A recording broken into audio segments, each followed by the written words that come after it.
All right, good morning. We'll go ahead and get started. Go ahead with your questions. Good morning, Coach. So, OTAs, what's the feeling? What are some of the things you're going to be evaluating for the day for the timeout? Would you look at it different? Would you go back to looking at it as a defensive coordinator in some phases of it? Yeah, I mean, with the added responsibility there, looking at it through not only a holistic lens, I guess you could say, but also specific to the defense. But also trying to stay in tune to what offensively we're trying to get done on the plays that we ran yesterday. We'll run again today, and it's fun to get out there again and coach, just as a coach, not just with the added responsibility, but just as a coach overall. Good to work together with the new staff pieces that we put together and see some of our new players out there, Dalton being one of them, and some added guys from free agency as well. Sean, these workouts are always that. Go ahead, John. Good to see that you're feeling better since the last time. I appreciate it. DeMar Hamlin, is he participating? And there are incremental steps. What's it like to have him on the field if he's out there? Yeah, he has not been practicing. We're just going to continue to take it one day at a time, and just support DeMar every way possible. Is he still in the building working for the side, just not out of practice, or? Yeah, I mean, I'm not going to get into specifics where he is at what hour, but he's in the building working and taking it one day at a time. This is part of just the slow progression to get him back. You're just taking it one day at a time. Yeah, one day at a time. Sean, in reference to your first answer, with the added responsibility of defensive coordinator, and these workouts are always valuable, right? But is that accentuated with whatever new wrinkles you might try and put in, and the fact that there's a competition at the middle linebacker position to kind of bring all of that together on the field? Adam, sorry, this kicked on. Oh, that's okay. You're saying? I guess, is there added importance to these workouts based on the fact that you might be trying to put some new wrinkles into the defense, and you've got a competition at middle linebacker in the midst of all of it? Well, I mean, there's it's every offseason. You look at your team and you're saying, hey, there's different challenges every offseason, and the challenges specific to this offseason are some of what you mentioned with the middle linebacker position and other positions that are we may not have called an incumbent player at that position or two, and but that's just the nature of every offseason and how you try and bring the team together and the challenges that you have. And I think that's also the fascinating part about the job also is how you solve some of the challenges you have, and then players as it relates to roster spots or a starting position in this case, stepping up when given an opportunity and see what they do with it. So I think that's part of the fascinating part of the job, and really one of the joys of being a coach is watching young players step up when there's an opportunity. Sean, how have you been, or how will you be practicing, maybe operationally, how it's going to work with you calling plays during this mini camp and OTAs period? Yeah, so again, just grateful for a great staff that I have around me, supporting me, and just different assignments for me during the practice at times now, and not holistically, but from here and from time to time through practice, I'm in a different position than maybe I was before, just because I need to be there. So again, having that staff around me, different people taking my role, and for 2 minute, for example, Coach Smiley, usually I'll spot the ball and dictate how that flows, but Coach Smiley now takes over that job, and that's been fun to watch too, and it also gives guys an opportunity to experience a different position and grow a little bit on their own. Is it going to be an evolution, a kind of a feeling out process over this time to kind of get an idea of what you and your staff is most comfortable with and how to transition with this change? Yeah, I mean, there's you kind of have to have two different brains, right? You got to have your head coach brain, and then in this case, a defensive coordinator brain. But again, I've got tremendous help from the defensive staff and Coach Smiley, as well as the offensive staff. I think, just in terms of overall, everyone understanding kind of what I go through on a day-to-day basis now versus maybe in the past. Hey, Sean, you signed Cooter Ford after the draft. What do you like about his tape and how he fits into this mess? Yeah, he's been a good addition. Powerful, player that's played in the league, and had a good run in Seattle. We're grateful to have him here, and he's off to a good start and learning our defense and how we play, and he's been a good addition to this John, point. sorry about that. Have you seen a change in the way Ken Dorsey is approaching kind of this offseason and going through things as opposed to obviously when he was really fresh and being the offense coordinator last year? I think overall, I appreciate the fact that he's being himself. That's why he was hired, and a lot of confidence in Ken. And having said all that, he embraces the growth mindset versus a fixed mindset of and just growing every day. He's had good communication with Josh and the offensive staff, and the components that he has on the offensive side of the ball, and so you're always tinkering, you're always tweaking things as a coach. You're always growing, always trying to find ways to improve yourself, and then improve your side of the ball in this case. Coach, how did you evaluate Shane Ray during his tryout last week? Yeah, another good addition. Shane obviously has been well documented over the last couple of days when we signed him, and he's a highly accomplished player, in particular at the college level, and he's been bounced around a little bit at the professional level, and I think played with Vaughn as well at Denver, and so another addition that we're just waiting to see, and evaluate how he does, and really appreciate his effort. He's played with great energy to this point, and we're grateful to have him. Sean, what did you see from Dalton during rookie minicamp as he's getting his first taste of the NFL, and then kind of just what are you looking for from him as OTA as you add the vets in now? Yeah, just again, Heather, just taking it one day at a time. I know expectations sometimes soar with perception and all those types of things, and I think that will all quiet down, and the best thing we can do is just get Dalton into a nice routine, and he can be himself and learn the offense, and just take it one play at a time, in fairness to him. So, but just happy with what we've seen to this point. Looks like he's got a good feel for things, and eager to learn.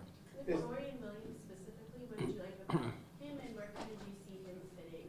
What do you have in one spot? Being kind of talk some about that, but where do you kind of see him? Yeah, right now he's playing the middle linebacker position. He's learning that. We'll see, where that goes, and he played a little bit of both in college. You saw him play middle, you saw him play a little bit outside. So, we'll see where that goes, and that's really just his biggest, our biggest ask of him is to come in and learn the defense, and certainly he'll contribute on special teams as well, we hope. I know that you evaluate these guys in the draft, and you like certain things about them, which is why you bring them on, Coach, but is this also the time of year where you realize maybe they can do some things that maybe they didn't, and that's kind of cool and surprising, and how you can kind of adjust your thinking as a play caller? Yeah, overall, I think it was Adam that asked the question about the middle linebackers. That's part of the evaluation. Is we threw some things at them yesterday that I asked Ken to put in there, or he wanted to put in there, and I said, yeah, gave him the green light, let's do it, because it puts pressure on the defense, and I think that's good to see how certain players respond to those challenges and those opportunities, really. And but yeah, just overall, just trying to bring everything together, and look, at the end of the day, it's shorts and T-shirts and helmets. So that I've been fooled before by guys that show up this time of year, and when the pads come on, they don't show up when the game's really played in a physical manner. So I think you've got to be a little bit patient right now in terms of over-evaluating and coming to a conclusion on a player too fast, because the game is the game, and height, weight, speed is height, weight, speed. Sean, do you feel like Josh has another step in his evolution as a quarterback, and what are the sorts of things that he can take to another level? Yeah, I mean, Josh is obviously an extremely talented player, athlete. I'm sure that maybe there were some baseball scouts at the home run derby, at Micah's home run derby. I know if I was a scout and hearing that ball come off that bat and watching what I saw, I'd be pretty curious, let's call it. But overall, I just think that Josh taking his game to another level really means being a great decision maker. We've talked about before this offseason, and it's been talked about adjusting his style of play enough to keep himself healthy and to play smarter at times as well. And then I just think the overall approach to the game. I've seen a different Josh this offseason. Not that it was bad before, but he's got a new sense of focus, I would say, and determination, which is good. What were some of the things you liked when you scouted the game that made you happy about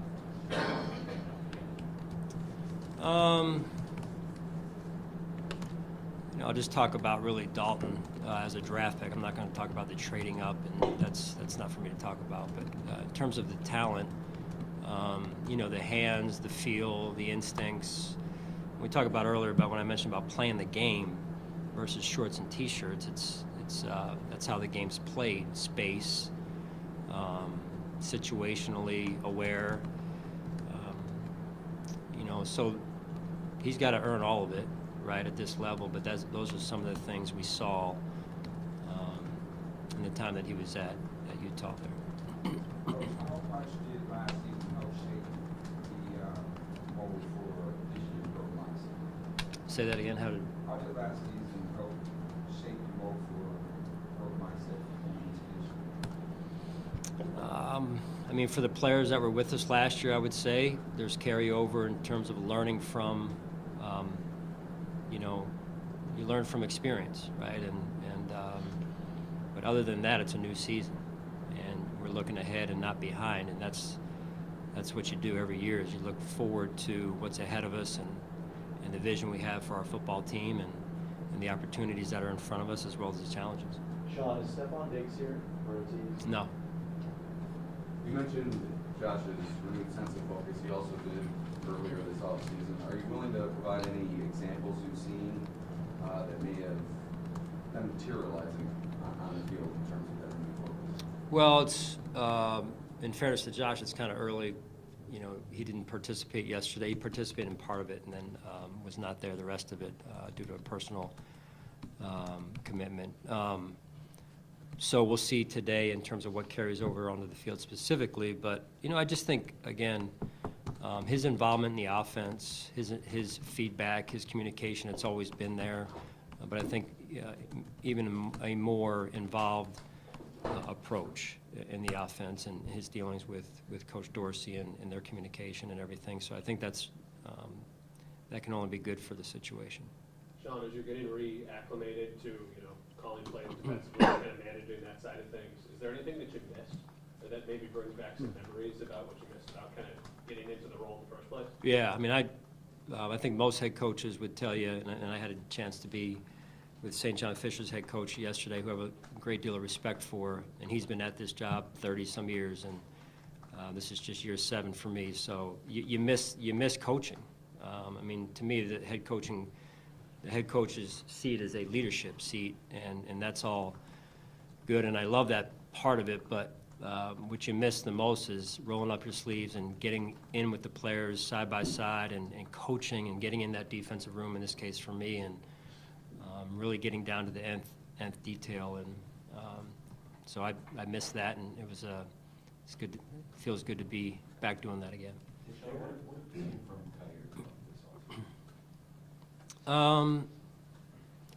Kyair's always been a pro, and which is unusual to say that because most rookies come in and they're not necessarily wired that way. His habits have always been winning level habits, and I think this off season though, being able to, for Kyair, watch him settle in a little bit to the NFL and the off-season routine and adjusting his habits to meet kind of the NFL calendar, and I think he's done a real nice job of that. About Tre'Davious White having a full off season ahead of him now, how important do you think that's going to be for him? And do you see maybe some added energy from him having this ability to go through the full off season into the regular season? Yeah, Trey has had a tremendous off season. Anything Trey does doesn't surprise me. I remember the player that we drafted and the person, and he's just wired the right way. And, he faced a huge challenge last year, and to watch him work through that, and then to take it to even another level this offseason from what I've seen. It doesn't surprise me, but I also don't take it for granted. He's a heck of a person and a heck of a player. Sean, this might be too general a way, excuse me, to ask this question, but can you describe what you want to bring to, add to, or enhance in the defense this year in terms of how it's executed or whatever as you take over calling it? Well, I think like anything else, at the position level, I think one could say that the players are a reflection of your personality, no different at the coordinator level or the head coach level, really. So you want the personality to rub off. If you're doing it the right way, I think you want your personality on things, and I think that comes over time, really. So we'll see. How would you describe that personality? I think you know me well enough. Sean, this might be a better question. I mean, there's also a part of this question for Micah himself, but when a guy like Micah, who's a leader, who's been with you for so long, he's injured, but he stayed with you guys. He was on the sidelines. He was helping to coach. How much does that help even seeing things a little differently for him when he goes back onto the field and know what you're looking for as well? Yeah, I mean, having those two safeties, Micah and Jordan both, man, it just gives, to have two experienced players like that, it gives me great comfort. I know as a coach, I'm sure it gives the players around them, even more importantly, great comfort, because you've got two guys back there that know what they're doing. They've seen a lot of ball, played a lot of snaps together, and have gone through and grown through a lot of things. So, I mean, the benefits of it are countless, really. All right, thanks, guys. Thank you. Thanks, Sean.